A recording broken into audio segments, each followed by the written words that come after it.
In a tragic incident, a minor child was mowed down by a speeding vehicle in Assam's Nagaon district.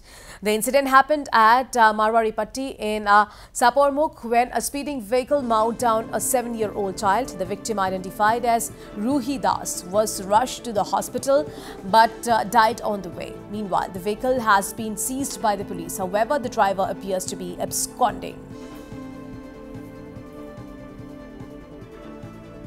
আবেলি প্রায় 4:30-5টা বজাত গৈছিলে এক সামান্য বস্তু এটা আনিবলৈ বিস্কুটৰ পেকেট এটা আনিবলৈ গৈছিলে যাওঁতে আহোঁতে ঠিকই আহিলে কিন্তু যিখিনি ৰাস্তা আমাৰ গৰুবাট বুলি কয় সেইখিনি ৰাস্তাত এখন বিয়াই মানে লোডিং দিয়া এখন লৈ ড্ৰাইভাৰ গাড়ী লৈ গৈ আছিলে যাওঁতে ছোৱালীজনী নিজৰ সাইডতে আহিছে আহোঁতে কেনেকৈ মাৰি দিলে নাজানো ছোৱালীজনী গুৰুতৰভাৱে আহত হ'ল কিন্তু আহত হৈ ছোৱালীজনীক লৈ গ'ল মেডিকেলত এতিয়া ছোৱালীজনী নাই বুলি শুনিছো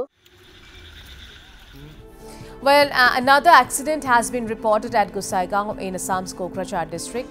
The incident happened on National Highway number 127 as a goods-laden truck reportedly lost control and tumbled down on the side of the road. Well, the driver and the handyman have been injured in the accident. The truck had been coming in from West Bengal while being heavily laden with goods.